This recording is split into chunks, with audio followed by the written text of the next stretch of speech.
iba kasi, kapag sobrang tahimik ng asawa nila, parang nabibingi sila sa katahimikan and naiinis ang tendency, inaaway yung asawa. Bakit hindi ka nagsasabi? Sabihin mo, ano bang problema? Ganyan. Yung red maanghang, tapos yung yellow hindi maanghang. May free na saka. Perfect for winter season. And ito siguro yung isa sa mga pinakamurang merienda dito sa Korea. Annyeong! Hi everyone! Welcome back to my channel. This is Pinay Mom in South Korea and this is a day in our lives. Yes, kompleto kami. Makakasama ko si Alex, Ina, and Ijun today. Sa video nito, gusto ko lang din i-tackle yung isang tanong sa akin ng Tunerizen na paano daw ba ma-stress ang asawa ko? And ano yung mga ginagawa niya para ma-relieve yung stress niya? So, very timely yung question kasi sobrang stress niya lately. Kaya hindi niyo siya masyadong nakikita sa mga vlogs ko, diba? Anyway, before ko i-tackle yung concern na yan, samahan niyo muna kami ngayong araw na to. Kaya, sala kayo, Tenerizens! Enjoy watching! Nandito ako ngayon sa optometrist. Kukunin ko lang yung sunglasses na pinapalitan ko ng original lens. And originally kay Alex, pero ako na lang ang gagamit. Okay, this is the sunglasses. So these are the glasses. Okay, so magagamit ko na. Kaysa naman nakatago lang, ang mahal-mahal. We're gonna go to Goody Public Market. Magpapa-piercing ako. Actually, takot ako sa butas-butas ng tenga.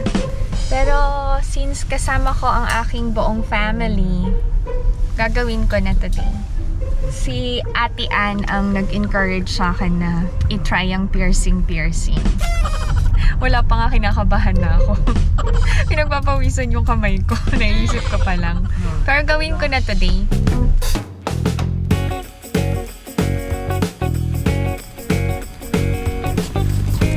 Magpapa-piercing muna ako. Tapos ikot tayo sa palengke mamaya. Palengke tour in winter. 안녕하세요. Piercing dayo? Earrings for piercing.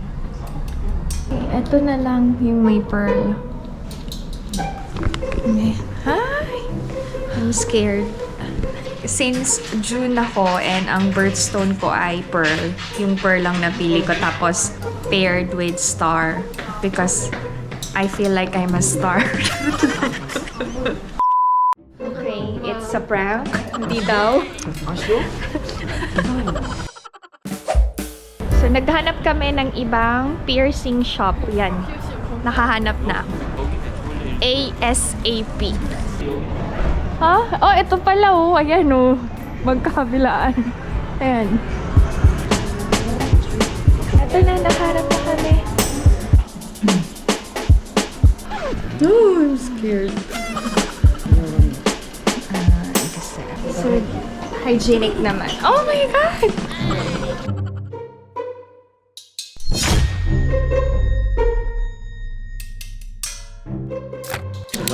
알려드릴게요. 네.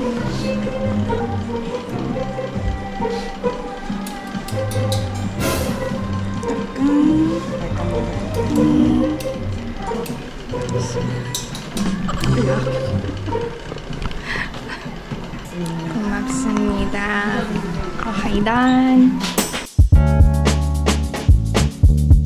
Okay, so I had my ears pierced. Bibili kami ng gamot para sa tenga.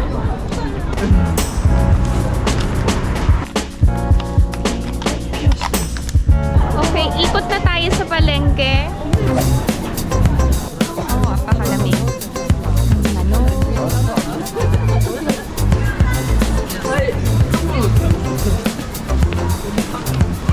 Dumplings.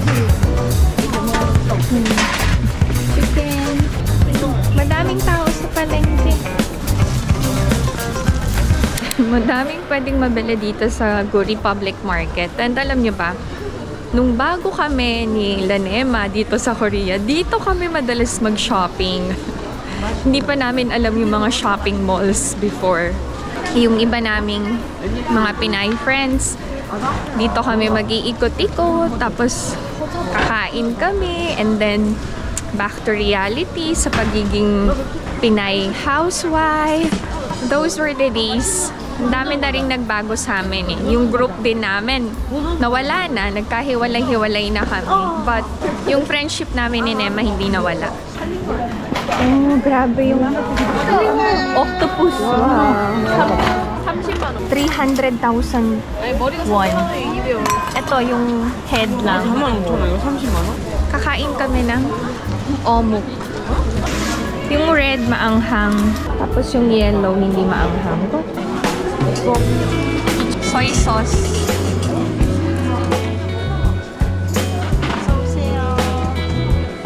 아, 원래 여기서 먹는 거야. 아, May free na saba. 하나만 더 먹을까? Perfect for winter season. And ito siguro yung isa sa mga pinakamurang merienda dito sa Korea. 뭐지 마. Si Izun meron siyang gustong bilhin. Ingopang.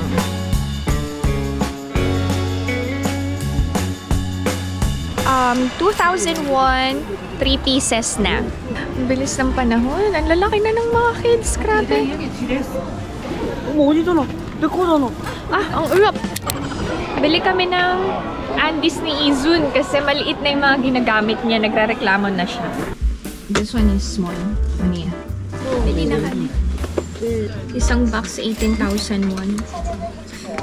Alam niyo ba, si Omoni, more than 30 years, meron siyang sarili niyang lingerie shop. Yung parang ganito. Yan. Ganito. May pwesto siya sa Chongpyeong na binenta niya na lang nung nag 2 years old yata si Ijun. And she decided na tumulong na lang sa farm with Abuji. Yun lang. Merienda time. Family date sa palengke is not a bad idea. What? Yum, yum, yum, yum, yum, yum. 여기 할인율이 Lalaka talaga ng mga kids sa amin ni Alex. May nagbebenta rin ng pots and pans.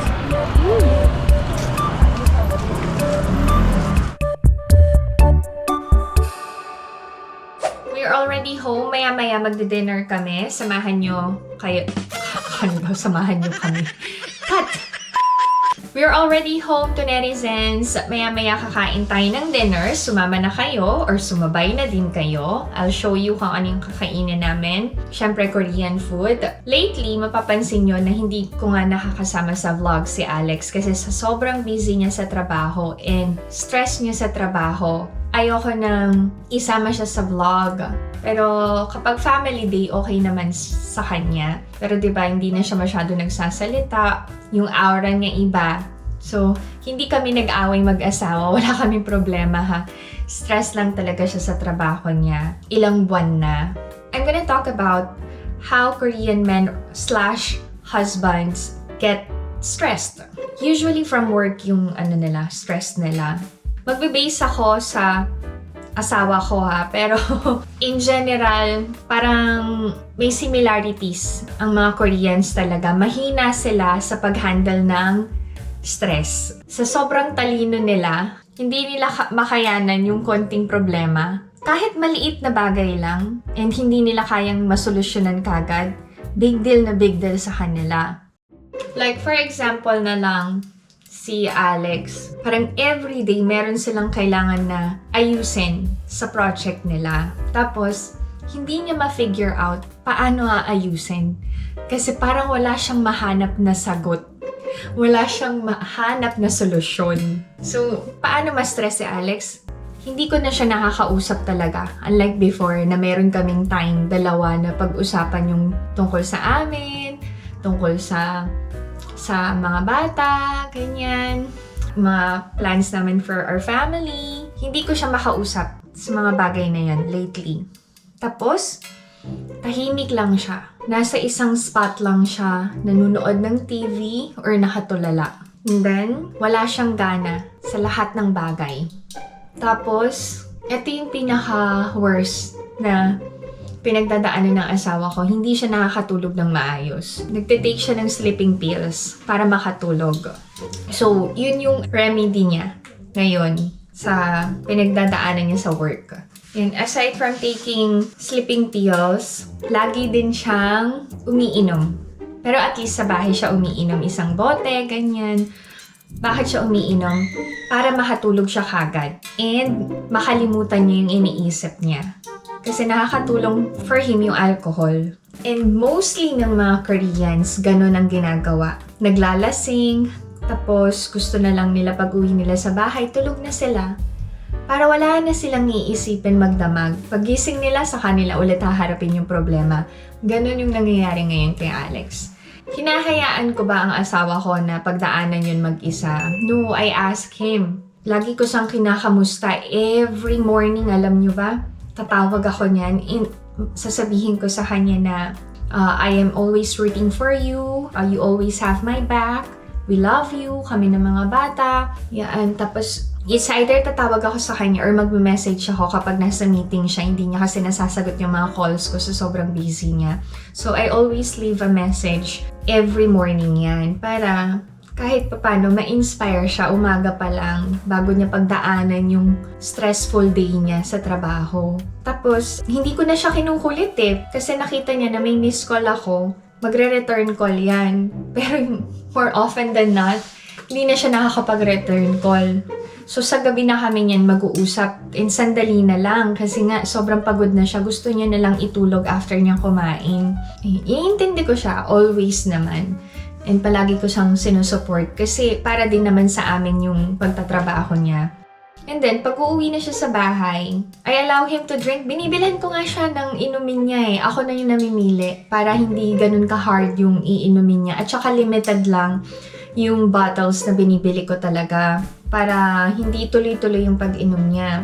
Tapos, I would ask kung may gusto ba siyang kainin, gawin, pero hindi ko na pinipilit yung mga gusto kong gawin. Unlike before, na may plano ako na kailangan family day, so dapat gawin yung mga plano.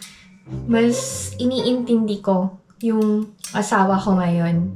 Pag gusto niya ng tahimik, hindi ko na kinukulit. Unlike before na hinaharot-harot ko pa si Alex.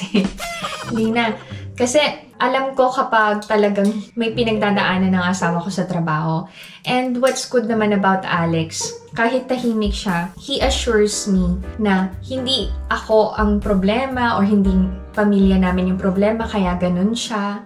Sa trabaho lang. Tapos sasabihin niya, you just give me time, wife. Gusto ko lang talaga ng tahimik. I just don't wanna do anything right now.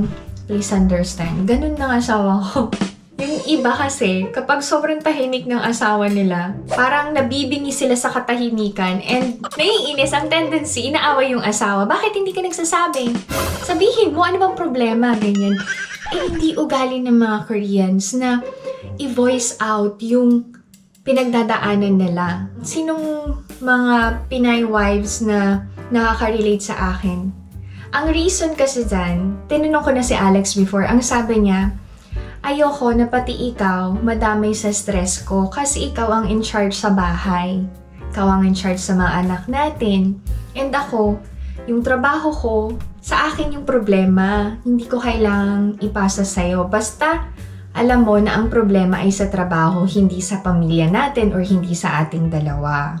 Nung bago kasi kami ni Alex, aminin ko talaga sa inyo, hindi ko maintindihan yung asawa ko. Sabi ko, magsabi ka kasi sa akin para gumaan yung pakiramdam mo. Bakit hindi ka magsabi?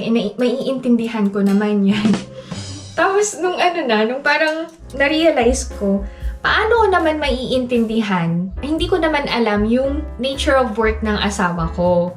Alam ko lang yung trabaho niya. Pero everything about his job, hindi ko yun alam. Wala akong idea sa mga kuryente-kuryente, sa mga plano-plano, ganyan. So, alam ko lang na engineer ang asawa ko. And may idea ko kahit papano sa trabaho niya. Pero hindi lahat. So, sabi niya, wife, Pag nasa bahay ako, ayoko nang pag-usapan yung trabaho, ayoko ma-absorb mo yung stress ko kasi nasa bahay ako and kasama ko kayo.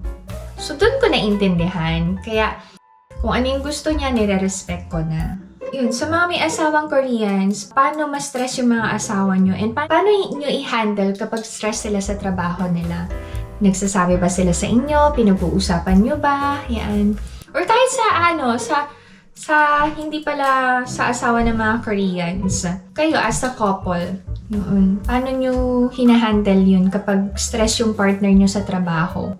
Ako kasi, yun, I just give my husband time for himself. Kung gusto niya uminom, pero moderate lang. Kung gusto niya ng katahimikan, okay, katahimik lang. Yun. Kapag gusto niya na akong kausapin, okay, I'm here to listen. Yun lang na-share ko lang sa inyo. And sige, i-cheer nyo nga si Alex para makatulong naman sa kanya.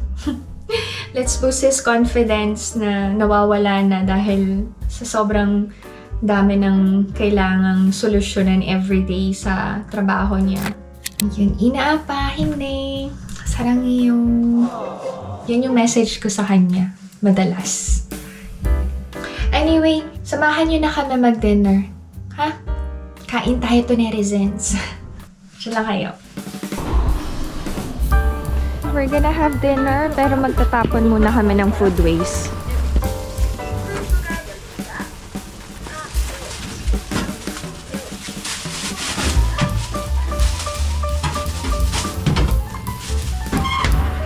We're gonna have kamjatang for dinner. I'll show you kung ano yung kamjatang na yun. Masarap ang kimchi dito. Ang fresh ng kimchi. Radish kimchi and cabbage kimchi. 넣으면 되잖아. 남자쭈 초보게 줬잖아. 그렇긴 한데. Ang order ni Izun na pork cutlet. This is the kamjatang. Nag-order kami ng rice because rice is life. Itong puti ay kamja or potato. Tatanggalin yung buto. Ayan ng buto.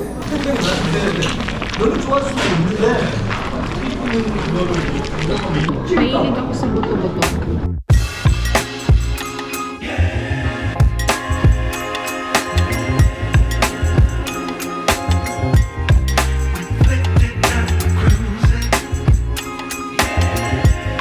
Kung kakain kayo nito, make sure na yung pinakamaliit na serving yung i-order nyo. Kasi sobrang madami. Yung in-order namin, pinakamaliit na yun. Anong lasa? Maanghang na masarap yung sabaw. Try nyo. Perfect to sa malamig na panahon talaga. Naubos namin. Pero may mga gulay na natira. Yan. Yung kanin hindi ko naubos. Ganda sauce. 없어. 없어. 잘 먹겠습니다.